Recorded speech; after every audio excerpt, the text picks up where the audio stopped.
Welcome friends, welcome to India சமையல். இன்றைக்கி வீடியோவில் ஹெல்த்தியான ஒரு snacks recipe sweet potato pancake இப்படி பண்ணலான்னு சொல்லி பார்க்கலாம். நம்ம சேனலை ஃபஸ்ட் டைம் பார்க்குறதா இருந்தால் சப்ஸ்கிரைப் பண்ணி வச்சுக்கோங்க. நான் ஒரு 200 கிராம் அளவுக்கு ஸ்வீட் பொட்டேட்டோ எடுத்திருக்கேன். இந்த மாதிரி கழுவி வாஷ் பண்ணிவிட்டு குக்கரில் போட்டு நல்லா 3 விசில் வர்ற அளவுக்கு வேக வச்சு எடுத்து வச்சுக்கோங்க. மேலே இருக்க இந்த தோலெல்லாம் நீக்கிடலாம். இப்போ எடுத்துகிட்டு சின்ன சின்ன பீஸாவை கட் பண்ணி எடுத்து வச்சுருக்கேன். இந்த அளவுக்கு மசிகிற மாதிரி இருக்கணும். இப்போ ஒரு மிக்ஸி ஜாரில் நம்ம கட் பண்ணி வச்சுருந்த ஸ்வீட் பொட்டேட்டோவை சேர்த்துடலாம்.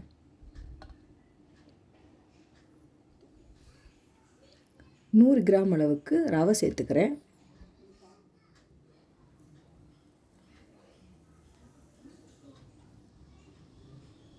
ஐம்பது கிராம் அளவுக்கு சுகர் சேர்த்துக்கோங்க.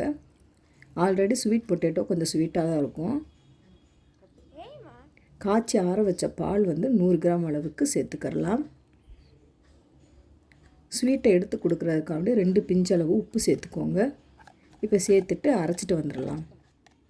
இந்த அளவுக்கு அரைச்சா போதும். அந்த பொட்டேட்டோ நல்லா மசிகிற அளவுக்கு இருந்தால் போதும். வேறொரு பவுலில் மாற்றிக்கிடலாம்.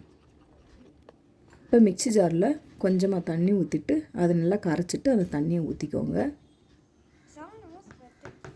இட்லி மாவு பதத்துக்கு கரைச்சா போதும்.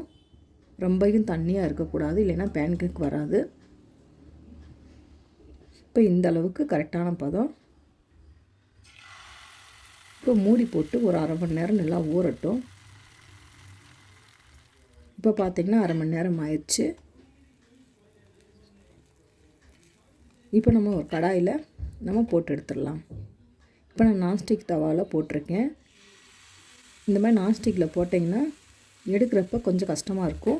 நீங்கள் தோசை தவாவில் போட்டுடுங்க, ஈஸியாக வரும். 2 பக்கமும் நல்லா திருப்பி போட்டு எடுத்திங்கன்னா சூப்பராக வந்திருக்கும். கொஞ்சமாக எண்ணெய் தடவிக்கோங்க. எண்ணெய் அதிகமாக தேவைப்படாது.